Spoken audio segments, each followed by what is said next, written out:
Light rain fell outside the private school gate. Liam Carter, a black single dad working two jobs, was riding an old bicycle with his daughter when a white Bentley rushed forward and slammed on the brakes too late. Crash! Both fell to the ground. The wheel crushed into the basket of toys. The car door flew open. A 22-year-old girl, the daughter of a millionaire, stepped out with genuine panic. "Oh my God, I'm sorry, I didn't see you." Liam helped his daughter stand up, checking her scrapes, not looking at the girl. But when she offered to pay compensation, he said one sentence that made the entire parking lot go silent. "I don't need your money. I need people to learn how to look." Nobody expected those words would ignite an event that would collapse a $100 million deal. Liam carried his daughter into the school's medical room, still calm, asking for no compensation, creating no pressure. His composure surprised everyone around him because he didn't fit their stereotype of how poor people behave. His daughter, 6-year-old Ava, said something that touched everyone who witnessed it. "Daddy, I'm okay. Don't be sad anymore." The rich girl, Chloe Hale, trembled with guilt, but was immediately pulled away by security because the young miss shouldn't get involved with strangers. Liam just smiled bitterly, the smile of someone who had become accustomed to being looked down upon his entire life. He had learned not to expect fairness. He had learned not to demand respect. He had learned that the world judged him by his appearance before he ever opened his mouth. 5 years ago, Liam had been a skilled mechanic at a major automotive company. He had been good at his job, reliable, respected by his colleagues. Then the pandemic hit, and the company started cutting staff. He was one of the first to go. His wife, Sarah, had been sick for a while by then. Cancer. They didn't have good insurance. The medical bills piled up faster than he could work. And when she died, she left him alone with Ava and a mountain of debt. Now he worked 2 jobs, night shift janitorial work at an office building and daytime repair work at a small garage. He was saving every penny to transfer Ava to a better elementary school. She was smart, so smart, and he wanted her to have opportunities he never had. In his pocket, he carried a small photograph, Ava holding a museum ticket that he had promised to take her to this weekend. He wasn't sure he could afford it, but he would find a way. He always found a way. Back at the school parking lot, Chloe tried to return and apologize properly, but her driver stopped her. "If you get out of the car again, your father will be furious." The contrast was clear. A poor man with kindness and dignity, and a rich girl trapped in a golden cage. That night, Liam went to his night shift job. His leg hurt from the fall, but he couldn't afford to miss work. Life didn't give him the luxury of stopping. Ava slept curled up in a chair in the employee break room, clutching a worn stuffed bear that her mother had left behind. She was used to this routine now, sleeping in break rooms and lobbies while Daddy worked. She never complained. Chloe sat in her mansion bedroom, but she was haunted by Liam's words. "I need people to learn how to look." For the first time in her life, she wanted to do something right, not something her family demanded, not something that made her look good, but something genuinely right. She had lived 22 years in luxury, but she had never felt the weight of responsibility like this before. She had hurt someone, not just physically, but she had reminded him of every time society had dismissed him, ignored him, treated him as less than human. And the worst part? She had almost done the same thing, almost assumed that throwing money at the problem would fix it, almost treated him like he could be bought. But he couldn't. He was different. Chloe made a decision. She would find him, she would apologize properly, and she would understand why her money meant nothing to him. She used the school's security camera footage to identify him. It wasn't hard. Liam Carter, single father, works at Morgan's garage during the day. Her heart beat faster for reasons she didn't understand. Maybe it was guilt, maybe it was curiosity, or maybe it was something else entirely. She saved his address on her phone and stared at it for a long time. Tomorrow she would go to him. Tomorrow she would try to make things right. But she had no idea that her simple car accident had just set in motion a chain of events that would expose secrets, destroy fortunes, and change lives forever. Before we continue, tell us where you are watching from. We'd love to know how far this story reaches. The next morning, Chloe made a decision that would define everything that followed. She drove herself to Morgan's garage, without her driver, without security, without the armor of wealth she usually wore. She just wanted to apologize, face to face, human to human. But the moment she stepped into the garage, the manager's voice boomed across the space. "Who are you, some rich brat with nothing better to do?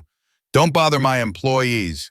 The other mechanics laughed, making crude suggestions that Liam was trying to scam the rich girl for compensation money, that he had probably thrown himself in front of her car on purpose.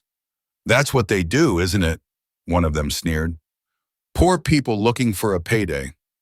Chloe's face burned with shame and anger, not at them, but at herself, because wasn't that exactly what she had assumed yesterday? That money could solve this? Liam heard the commotion and stepped out from under a car he had been working on. His hands were covered in grease. His clothes were stained with oil, but he stood with quiet dignity. "She doesn't owe me anything. Don't insult people when you don't know the story." The crowd erupted in mocking laughter. "Listen to him. Poor man playing moral high ground. Probably hopes she'll feel sorry for him and write a check anyway." Chloe's eyes filled with tears. She tried to speak, to defend him, to explain, but Liam stopped her with a gentle shake of his head. He was protecting her with his silence, taking the mockery so she wouldn't have to. This was the humiliation. The public, brutal dismissal of both a poor man's dignity and a rich girl's genuine remorse. The manager stepped forward, his face red. "Get back to work, Carter. And you?" he pointed at Chloe. "Get out of my garage before I call the police." Chloe turned to leave, her hands shaking, but as she walked past a workbench, something small and silver caught her eye. A hair clip. Her hair clip. The one she had lost yesterday during the accident. Liam had found it, cleaned it carefully, and wrapped it in tissue paper, clearly intending to return it to her somehow. Such a small thing, but it revealed everything about who he was. He paid attention to details. He cared about returning what wasn't his. Even when he had nothing, he treated others' belongings with respect. Chloe picked up the clip with trembling fingers. For the first time in her life, she saw a man who wanted nothing from her, who expected nothing, who treated her kindness as something worth preserving, not something to exploit. But the story was about to take a darker turn. That afternoon, Chloe's father, billionaire Richard Hale, learned about the incident, and he was furious. "You went where?" he roared at her in his office. "Do you understand what you've done? We're in the middle of negotiating a $100 million development deal. Any scandal, any negative press could destroy it." "Father, I just wanted to apologize." "Apologize?" Richard slammed his hand on the desk. "You don't apologize to people like that. You have your lawyers send a check and make them sign a non-disclosure agreement. That's how this works." But he didn't want money. Everyone wants money. Richard's face was purple with rage. And if he doesn't, that makes him even more dangerous. It means he wants something else. Attention, publicity, to make us look bad. Chloe tried to argue, but Richard had already made his decision. He called his PR team and gave them explicit instructions. Spin the story, make it look like Liam was a scam artist who deliberately caused the accident. Paint him as someone trying to exploit a young woman's guilt. Destroy his credibility before he could become a problem. Within hours, the media had the story. Poor man stages accident with millionaire's daughter. Single father accused of insurance fraud. Charity case or con artist? The story went viral. Social media exploded with hot takes. People flooded to Morgan's garage to film Liam, to mock him, to create content for their channels. Liam became a spectacle, a villain in a story he never wanted to be part of. But he didn't fight back. He didn't defend himself. He simply continued working, continued taking care of Ava, continued living with quiet dignity. That evening, Chloe showed up at his small shared house. She was crying, apologizing, begging him to let her fix this. Liam sat Ava down with her homework and stepped outside to talk to Chloe. "I'm so sorry," she sobbed. "My father did this. I didn't know he would." "I know," Liam said quietly. "Let me make a statement. Let me tell them the truth. You didn't do anything wrong." Liam looked at her for a long moment. Then he said something that would change everything. If they want a war, they're fighting the wrong person. Chloe stopped crying. There was something in his voice, something hard and certain. This wasn't the same man who had quietly accepted mockery at the garage. "What do you mean?" she asked. Liam's eyes met hers. "Your father thinks I'm nobody, just another poor man who can be bought or destroyed. He's wrong. I don't understand." "You will." Liam turned to go back inside. "Tell your father that Liam Carter says hello, and tell him to check the name on the environmental impact report for his development project." Chloe stood frozen as Liam closed the door. Her mind raced. Environmental impact report? What did that have to do with anything? She pulled out her phone and started searching, and what she found made her blood run cold. Would you have stayed silent or spoken up? Share your thoughts below. Chloe spent the entire night researching. What she discovered shattered her understanding of everything. The $100 million development project her father was pushing through wasn't just a business deal. It was a land grab that would displace over 300 families. Families who lived in low-income housing that stood in the way of luxury condos. The environmental impact reports had been falsified. Water quality tests, air pollution assessments, soil contamination surveys, all of it manipulated to make the project look clean when it was anything but. And the name on the original, truthful reports? The engineer who had been fired for refusing to sign off on the false data? Liam Carter. Chloe felt like she couldn't breathe. This wasn't a random car accident. This was fate throwing two people together who were already connected by a web of corruption and lies. Liam hadn't just been a mechanic who lost his job in the pandemic.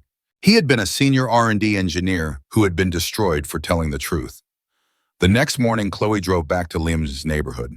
This time, she wasn't looking for his workplace. She was looking for him. She found him in a community park, teaching a group of neighborhood kids how to fix their bicycles.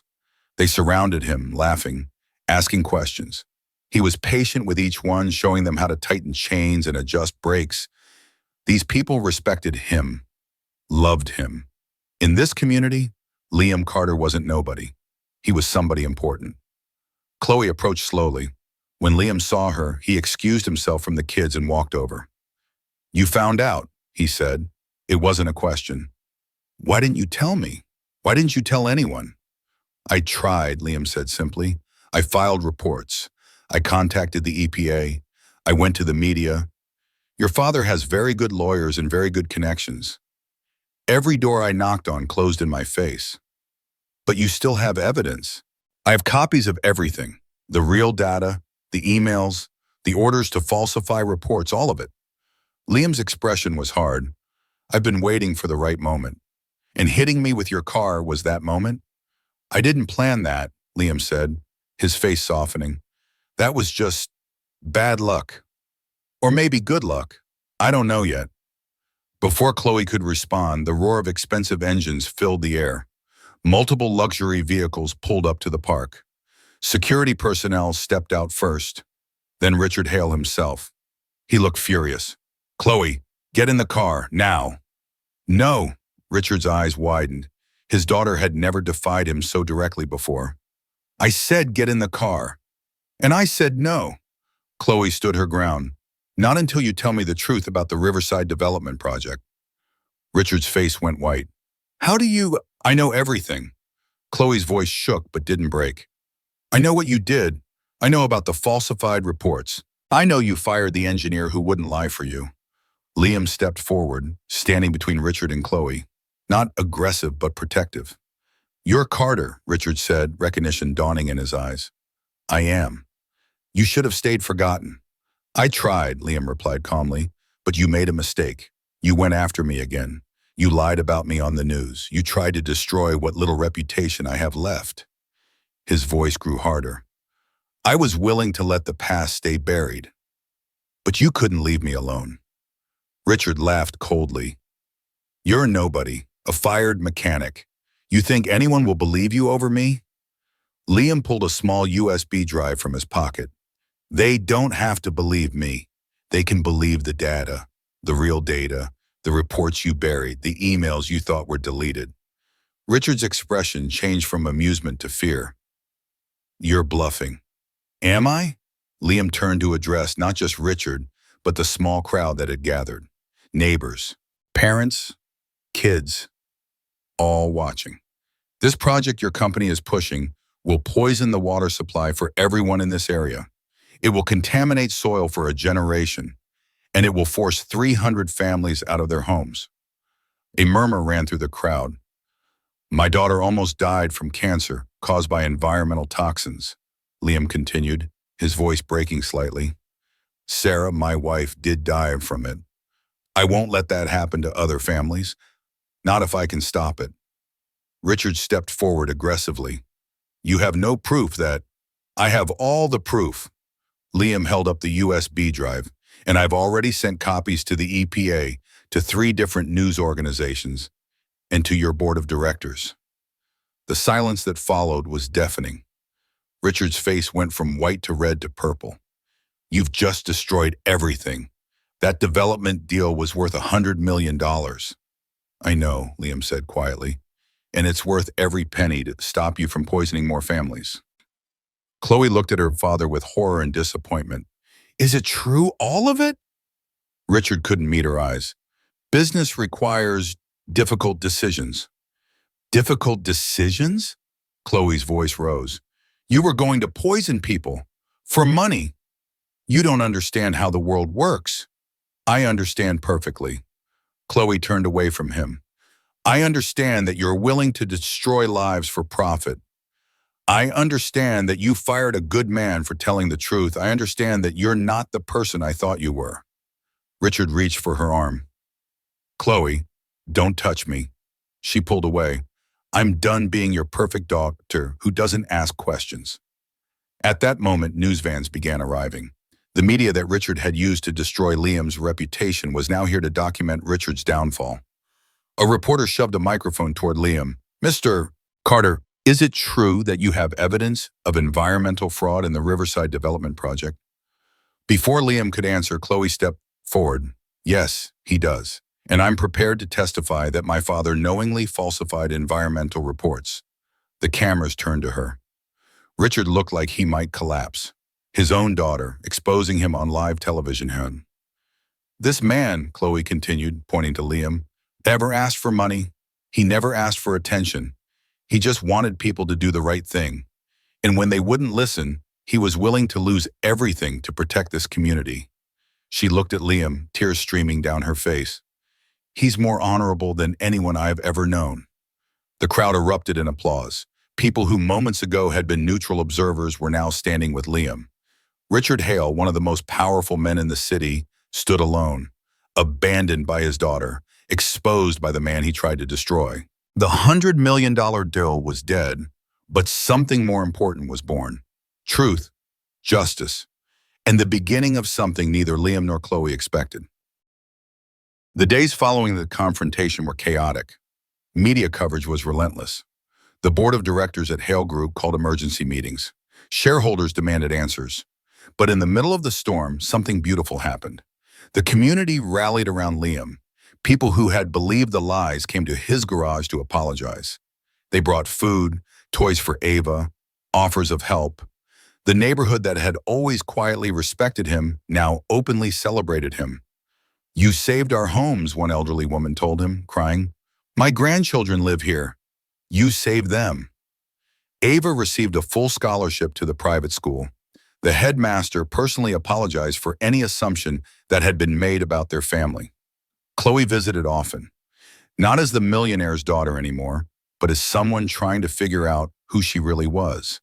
She learned how to braid Ava's hair, how to cook simple meals, how to find joy in things that didn't cost money. She and Ava would play in the park while Liam worked, and for the first time, Chloe felt like she had a purpose beyond her father's expectations. Richard Hale watched all of this from a distance. He stood outside Liam's neighborhood one evening, observing through the fence as Liam, Chloe, and Ava ate dinner together on a small porch. They were laughing. They looked like a family. Something twisted in Richard's chest. He had given Chloe everything money could buy, but he had never given her this simple, genuine happiness. For the first time in his life, Richard Hale wondered if he had built his empire on the wrong foundation. The board of directors held an emergency meeting. The evidence Liam provided was overwhelming. The Riverside Development Project was canceled. Several executives were fired, and Richard was asked to step down as CEO pending a full investigation. Chloe was appointed interim CEO. She was young, inexperienced, but she had one quality the board desperately needed: integrity. Her first action as CEO shocked everyone. She hired Liam Carter as a senior technical consultant. His job would be reviewing all of the company's projects to ensure environmental compliance. "Are you sure about this?" her assistant asked. "Hiring the man who destroyed your father's deal?" "He didn't destroy a deal," Chloe replied firmly. "He protected people. There's a difference." When Liam arrived at Hale Group headquarters for his first day, employees whispered and stared. The man who had brought down their CEO was now walking their halls. But Liam didn't care about their stares. He cared about making sure no other family suffered like his had. Ava visited the office that afternoon, holding her father's hand. She looked up at the tall building in wonder. "Daddy, you work here now?" "Yes, baby." "Does this mean we can afford the museum tickets?" Liam knelt down to her level, his eyes misty. "We can afford a lot more than that, but remember, those things aren't what make us happy." "I know," Ava said seriously. "You make me happy. And Miss Chloe too." Chloe, who had been watching from her office window, felt her heart squeeze. This little girl had accepted her so easily, so completely, without judgment, without asking what she could provide. That evening, the three of them stood in front of the museum, the same one Liam had promised to take Ava 2 weeks ago. The ticket he could barely afford then was now easily within reach. But as they entered, Liam realized something. The museum hadn't changed. The exhibits were the same. What had changed was everything else.